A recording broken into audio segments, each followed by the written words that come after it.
Tense को पहचानने में प्रॉब्लम आती है। तो टेंस को पहचानने का केवल हम एक काम करेंगे, 7 स्पेलिंग याद करेंगे। 7 स्पेलिंग अगर याद हो जाती है तो हमें पूरे टेंस की पहचान आ जाएगी। तो फर्स्ट है हमारी, पहले हम टेंस देख लेते हैं। टेंस कितने प्रकार के होते हैं? 3 प्रकार के। प्रेजेंट, PRESENT, प्रेजेंट का मीन्स है हिंदी में। आपको याद करना है प्रेजेंट का मतलब है। दूसरा याद करना है आपको पास्ट, PAST, पास्ट का मतलब क्या है? था। और तीसरा फ्यूचर, ये आप लोग जानते हैं, सभी लोग जानते हो। टेंस 3 प्रकार के होते हैं। कौन कौन से? Present, past, future. तो प्रेजेंट की हिंदी हो गई है, पास्ट की हो गई था, और फ्यूचर की हो गई गा। टेंस को हम टाइम भी कहते हैं। टेंस को हम क्या कहते हैं? टाइम। टाइम। तो हमारा टाइम कितना हो गया? 3 प्रकार का, प्रेजेंट, पास्ट, फ्यूचर। प्रेजेंट का मतलब जो चल रहा है, पास्ट का मतलब जो निकल गया, बीत गया, फ्यूचर का जो आएगा। ठीक है। अब इसके अलावा हम इन तीनों टाइम को छोटे छोटे पार्ट्स में डिवाइड करते हैं। तो एक टेंस को हम 4 भाग में डिवाइड करते हैं। तो वो 4 भाग कौन कौन से हैं? देखिए, पहला है हमारा इंडेफिनिट, INDEFINITE, इंडेफिनिट। इसकी हिंदी क्या होती है? ता। दूसरा है हमारा कंटिन्यूअस। कंटिन्यूअस की हिंदी क्या होती है? रहा। तीसरा है हमारा परफेक्ट। परफेक्ट की हिंदी क्या होती है? चुका। या इसकी एक और होती है, आ, ई और ए की मात्रा। और चौथा कौन सा हमारा? Perfect continuous. इसकी हिंदी क्या होती है? रहा प्लस समय। अब गाइस देखिए, आपको पूरी ये 7 स्पेलिंग याद करनी है पूरी। इनसे आपको पूरे टेंस की पहचान याद हो जाएगी। कोई भी टेंस ऐसा नहीं होगा जो आपको पहचानने में ना आए। वही हम हिंदी से इंग्लिश में पढ़ रहे हैं। ठीक है गाइस, देखिए किस तरीके से जब भी हमारा एक सेंटेंस बनता है तो सबसे पहले एक टेंस इनमें से आता है और एक इन 4 में से आता है। 2 को मिला के एक सेंटेंस बनता है, एक वाक्य बनता है।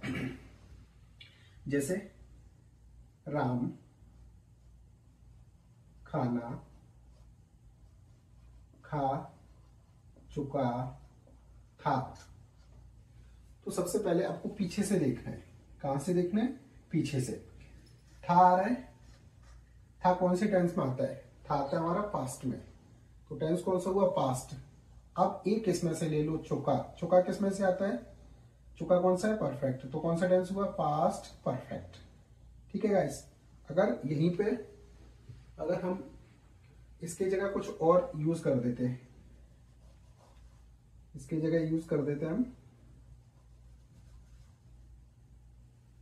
आज का वीडियो अगर आपने पूरा देख लिया तो टेंस की पहचान आपको कभी भी नहीं भूलेंगी और कभी भी आपको दूसरा वीडियो देखने की जरूरत नहीं पड़ेगी। राम खाना खा रहा है। अब बताइए कौन सा टेंस हो गया? है कौन सा है? प्रेजेंट। ये देखिए प्रेजेंट। और रहा कौन सा है? रहा इसमें देख लीजिए कहाँ है ये। तो कौन सा हुआ? Present continuous. हमेशा उल्टा, हिंदी से हमेशा उल्टा चलेंगे हम पहचानने के लिए। ठीक है गाइस, तो कौन सा हुआ? Present continuous. अगला देखते हैं। अगर रहा के साथ हम था लगा दें इधर, अगर रहा के साथ हमने था लगा दिया तो कौन सा हो गया? Past continuous. और अगर इसके साथ हमने होगा लगा दिया, गा, होगा, अब कौन सा टेंस हो गया? देखिए होगा किस में आएगा? ये फ्यूचर में आपका होगा, फ्यूचर हो गया। और रहा कौन सा हो गया? कंटिन्यूअस। तो कौन सा हुआ? Future continuous. इसके अलावा अगर हम इसमें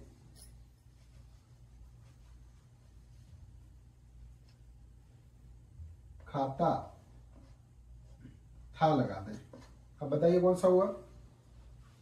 देखिए पास्ट और ता किस में आता है? इंडेफिनिट में। तो पास्ट इंडेफिनिट। अब यहां पे एक चीज और ध्यान रखनी है, पास्ट इंडेफिनिट ऐसे भी बनता है। पास्ट इंडेफिनिट ये आपको याद करना पड़ेगा, राम ने। चलिए इसको थोड़ा कंपैरिजन करके देखते हैं जिससे आप लोग भूलोगे नहीं। इसको दूसरा बनाते हैं पूरा सेंटेंस।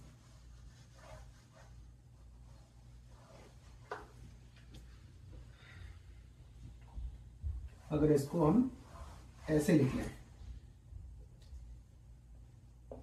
राम ने खाना खाया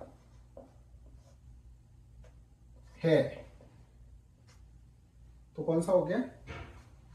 प्रेजेंट परफेक्ट। आई ए की मात्रा आ रही है प्रेजेंट परफेक्ट में।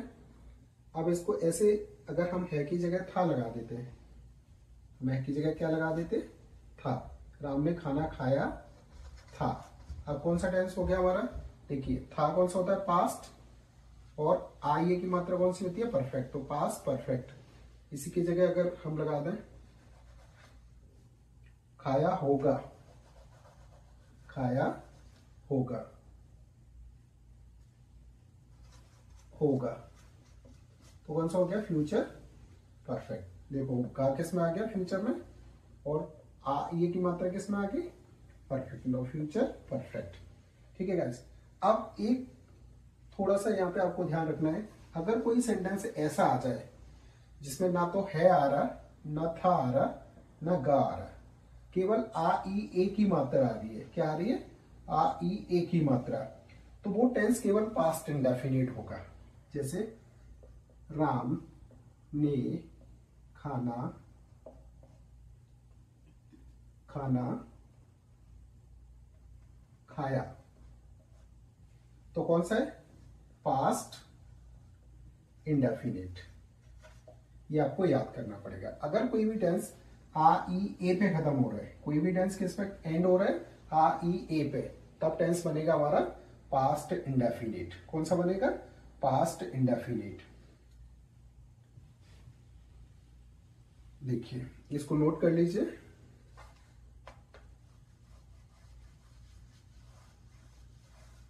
आज आपको कोई भी पहचान में प्रॉब्लम नहीं आएगी, पूरी कंप्लीट पहचान इसी वीडियो में कंप्लीट करेंगे। अगर कोई टेंस हमारा आ ई और ए की मात्रा पर एंड हो रहा है, उसके लास्ट में ना तो है आएगा, ना आपका था आएगा, ना आपका होगा आएगा, तब कौन सा होगा? Past indefinite.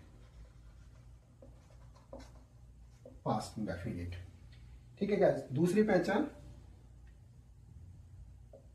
बैठा, खड़ा, लेटा, लटका, अगर ये आएगा तो इस टेंस को हम किस में मानते हैं? रहा वाले में। यानी ये टेंस कौन सा होता है? कंटिन्यूअस। ये भले इसके एंड में रहा नहीं आ रहा है, इनके एंड में बैठा, खड़ा, लेटा, लटका, तो इनको हम कौन सी टेंस में मानेंगे? कंटिन्यूअस। मतलब इनको रहा मानेंगे। क्यों? क्योंकि ये रेगुलर चल रहा है। बैठा मतलब रेगुलर बैठा है, खड़ा रेगुलर खड़ा है, लेटा तो लेटा है, लटका तो लटका है, तो इसलिए ऐसे टेंस को हम किस में मानते हैं? रहा मतलब कंटिन्यूअस टेंस में। ये हो गया आइए आपका पास्ट इंडेफिनिट। खड़ा, बैठा, लटका, लेटा, ये हो गया आपका कंटिन्यूअस। ठीक है गाइस। इसके अलावा अगर कोई ऐसा सेंटेंस आता है जो आपको समझ में नहीं आता, तो उसके लिए कमेंट करिए और बताइए हमें, तो हम उसके लिए आपको वीडियो में उस कमेंट का जवाब दिया जाएगा। तो इस तरीके से केवल आपको ये 7 स्पेलिंग याद करनी है। नहीं तो क्या होता है, कई टीचर है लिखा लिखा के टीचर उनको याद रटवाते रहते हैं। आपको रटना नहीं है, केवल क्या रटना है? अभी आपको 7 स्पेलिंग रटनी है। और पीछे सबसे पीछे ये बड़ा वाला टेंस आएगा, फिर एक इसमें से आएगा। दोनों को मिक्स करोगे, पीछे से देखोगे तो आपको पहचान पता चल जाएगी। और ये पता चल जाएगा कि जो भी हिंदी में हमारे सेंटेंस दिया गया है वो किस टेंस का है। जैसे और देख लेते हैं, हम अंग्रेजी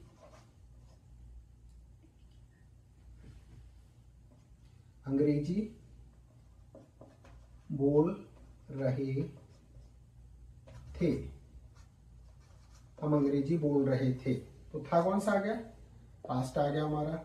और रहा कौन सा आ गया, रहा देखिए ये कौन सा है, कंटिन्यूअस, तो पास्ट कंटिन्यूअस। तुम उनकी मदद कर चुके होंगे। तो होंगे कौन सा आ गया, गा फ्यूचर, और चुके कौन सा है आपका परफेक्ट, तो कौन सा होगा फ्यूचर परफेक्ट। इस तरीके से कोई भी टेंस की पहचान आप पता कर सकते हो। और पहचान हमने क्यों पता करी, क्योंकि जब आप सेंटेंस को पहचान ही नहीं पाओगे, मान लो यही सेंटेंस आपको लिखा है, किसी ने दिया कि भाई इसको ट्रांसलेट कर दो, तो इसको अगर हमें पता ही नहीं है कि ये टेंस कौन सा है, तो हम हेल्पिंग वर्ब किसकी लगाएंगे। इस टेंस को बनाने के लिए कोई हेल्पिंग वर्ब तो चाहिए हमें। तो पहले सबसे पहले हमें क्या करना पड़ेगा, एक सेंटेंस को पहचानना पड़ेगा। कभी ये सेंटेंस किसका है, कहीं ये सेंटेंस हमारा पास्ट कंटिन्यूअस का। अब पास्ट कंटिन्यूअस के हेल्पिंग वर्ब क्या होगी, वो हम पास्ट के रूल देखेंगे, रूल से हमें याद होगी तब हम लगाएंगे। तो सबसे पहला टेंस सीखने का पहला स्टेप क्या है कि आपको टेंस की पहचान आनी चाहिए। तो इससे सिंपल कोई भी वीडियो आप देख लीजिए, कोई भी टीचर हो आपको इससे सिंपल तरीका नहीं बता सकता। ये आपको अगर आ गए तो इसके बाद टेंस आपको बिल्कुल क्लियर आ जाएंगे। अगले वीडियो में हम क्या करेंगे, 3 वीडियो बनाएंगे इसका। पहला प्रेजेंट को पूरा कंप्लीट करेंगे, फिर पास्ट को, फिर फ्यूचर को। प्रेजेंट के 4 टेंस होंगे, पास्ट के 4 होंगे और फ्यूचर के 4 होंगे। एक एक तीनों के वीडियो बनाएंगे जिससे पूरा प्रॉपर आप लोगों को समझ में आ जाए। तो इस वीडियो में इतना ही। अगर आपको अच्छा लगे तो कमेंट करिए, अगर कोई डाउट है तब भी कमेंट करिए। Thank you for watching.